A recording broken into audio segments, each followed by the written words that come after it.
La sabiduría es un reflejo de la luz eterna, un espejo sin mancha de la actividad de Dios, una imagen de su bondad aún siendo sola, lo puede todo sin salir de sí misma, todo lo renueva, en todas las edades, entra en las almas santas y forma en ellas amigos de Dios y profetas.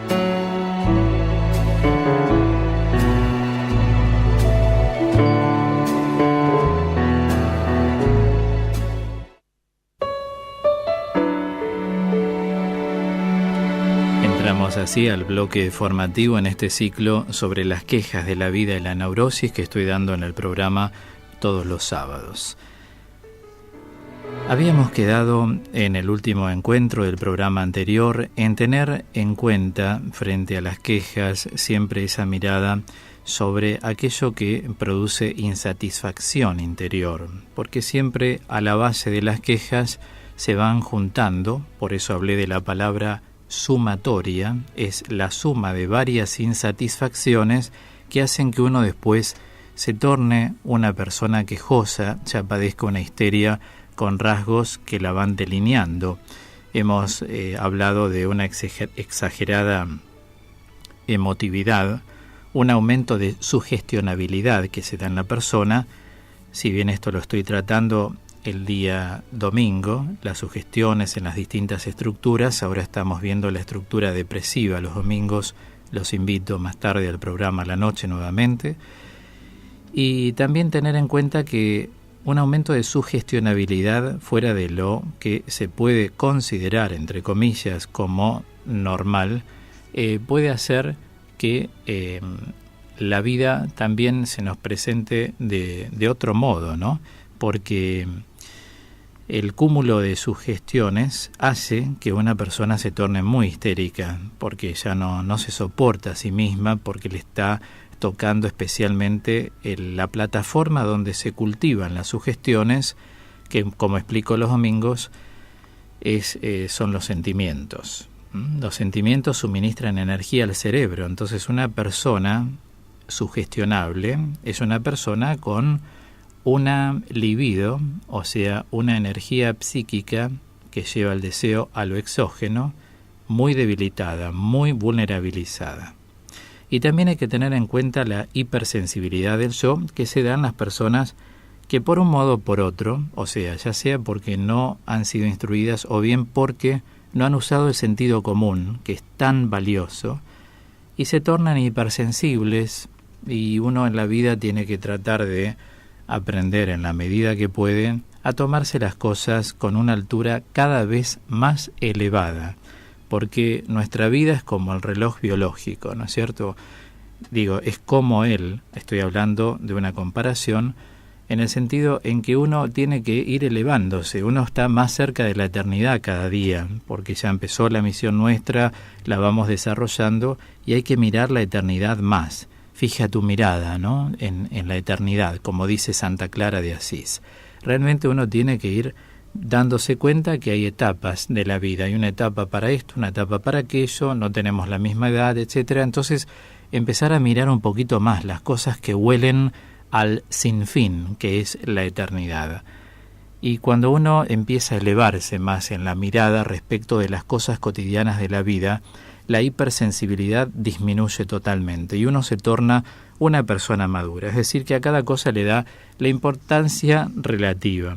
Hay gente que a veces se conecta muchísimo con una cosa que no tiene sentido, ¿no? Y lo único que hace es generarle nerviosismo, preocupación, tener un estado incluso que no le permite casi ni aceptarse a sí mismo, porque las personas después comienzan a autorrechazarse. Ciertamente que si hay algo que hoy podemos tener muy en evidencia es que al referirnos a las autoexigencias como madre de las frustraciones, tenemos que tener siempre esa mirada de poder controlar los niveles de autoexigencia, porque muchas veces estos superan nuestras capacidades, superan nuestros límites, superan incluso en el orden carismático espiritual nuestros talentos. Incluso llega un momento de la vida en que todo se torna anormal. hay una anormalidad ante las exigencias de la vida, las reacciones son totalmente patológicas. Cuando uno le pregunta a la gente, en general, las personas, yo lo he preguntado públicamente en retiros espirituales, si ustedes tuvieran que volver a nacer, ¿vivirían igual? ¿Se tomarían igual la vida? ¿Se harían mala sangre del mismo modo? Y siempre hay un no masivo. Entonces algo se torna anormal cuando no condice con la realidad que el sujeto está viviendo. O sea, esa se llama realidad subjetiva. Cada cual tiene sus capacidades, cada cual tiene sus límites, o, de otro modo, cada cual tiene sus luces y sus sombras, sus virtudes y, por qué no decir, sus concupiscencias, una palabra usada mucho en la espiritualidad.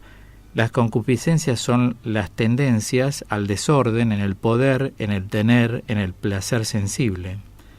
Entonces la autoexigencia en sí es siempre, buena, porque nos da cada día la posibilidad de ser un poco mejor como personas, en sí misma. Ahora, para sí, o sea, para cada uno, controlemos hasta dónde uno puede hoy por hoy, porque a lo mejor hoy por hoy podemos hasta acá, y mañana que somos más grandes, podemos más todavía, cuando en realidad uno puede pensar y tergiversar los términos pensando que mañana uno va a poder menos.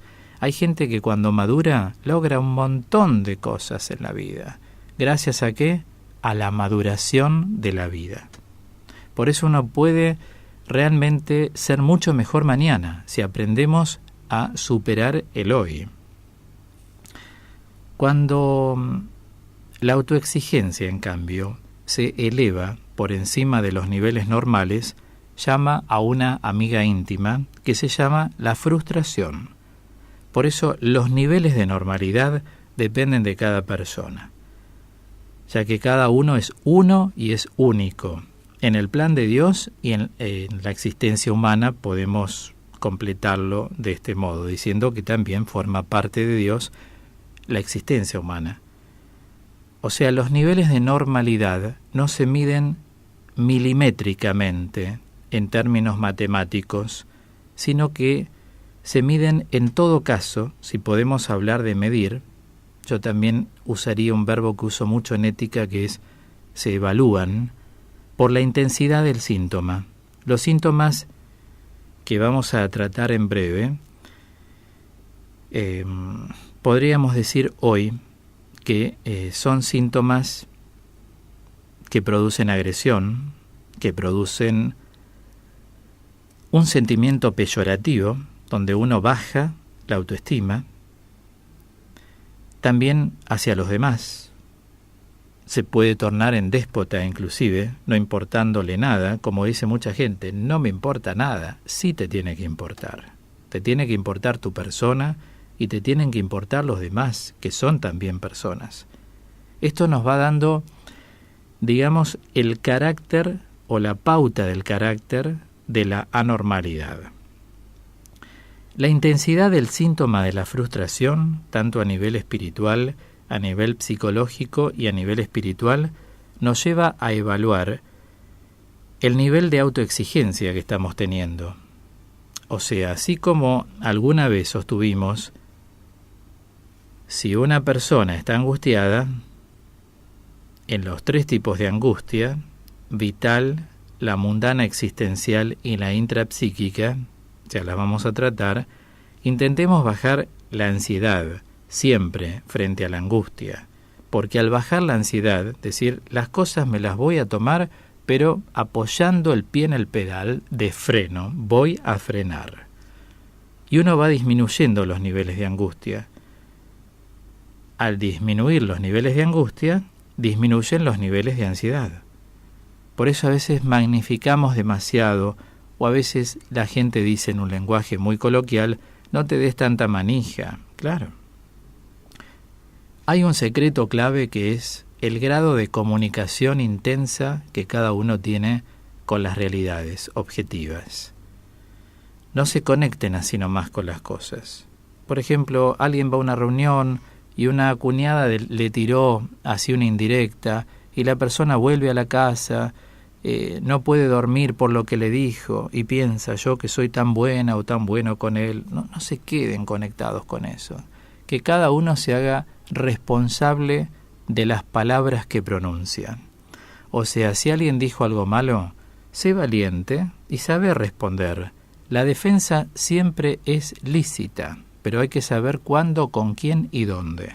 Esto es fundamental. ¿Cuándo, con quién y dónde? Porque responder ahora más tarde a nosotros no nos quita nada en la vida.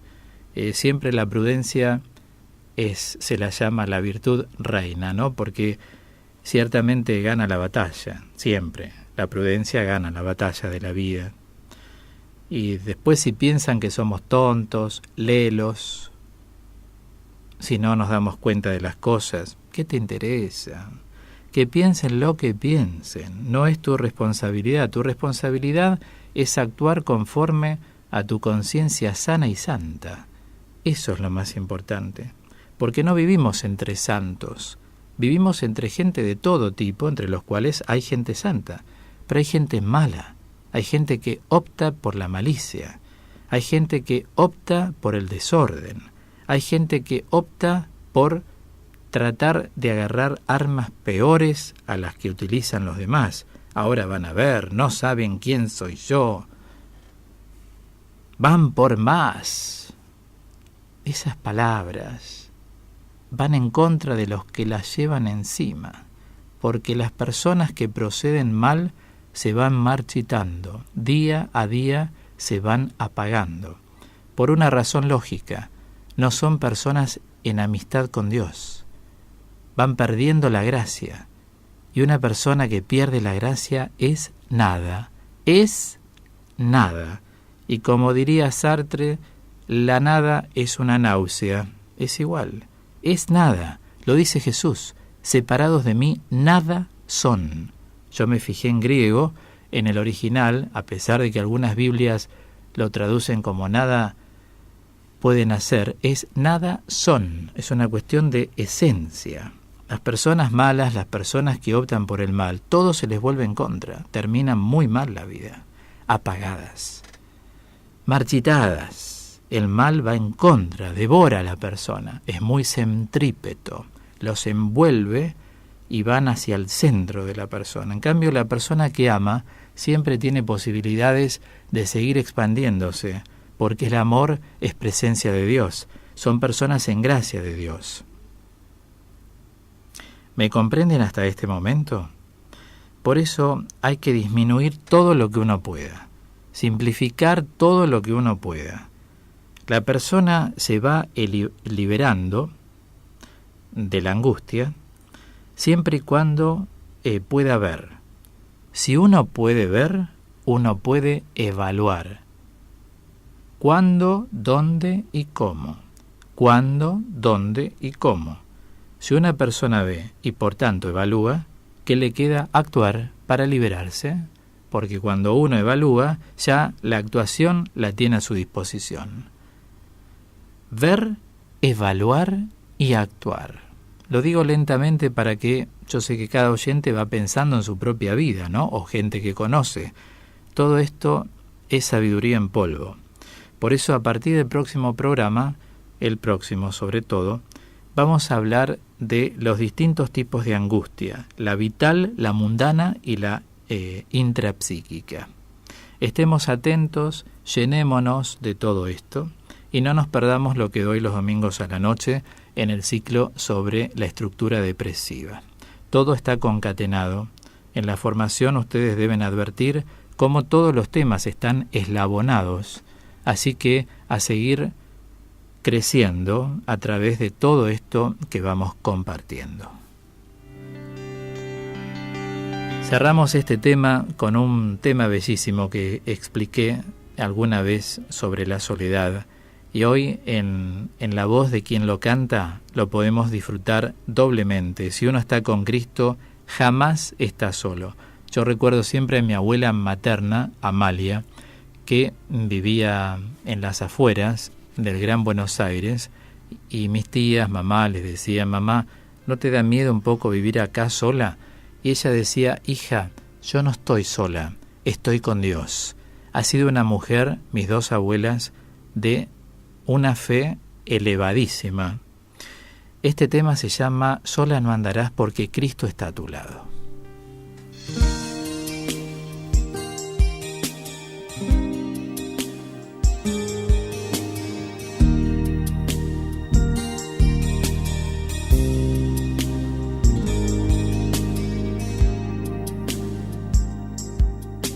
En tu andar verás la lluvia y el sol, rosas y espinas, risa y dolor. Enfrentarás lo alto de las montañas, profundos valles y el ancho mar. A veces tendrás calma, a veces tempestad, pero quiero que recuerdes, que sepas la verdad. Tú sola no andarás, tu fe te sostendrá, Cristo siempre a tu lado estará.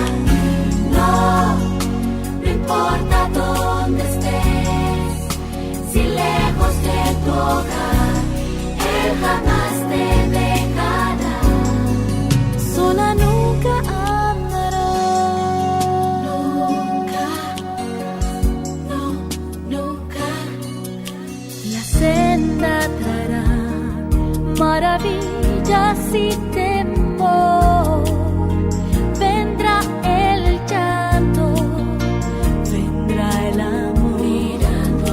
Mirando atrás podrás la senda apreciar.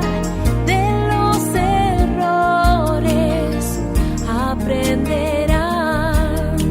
A veces en la calma, a veces tempestad. Solo quiero que recuerdes, no importa dónde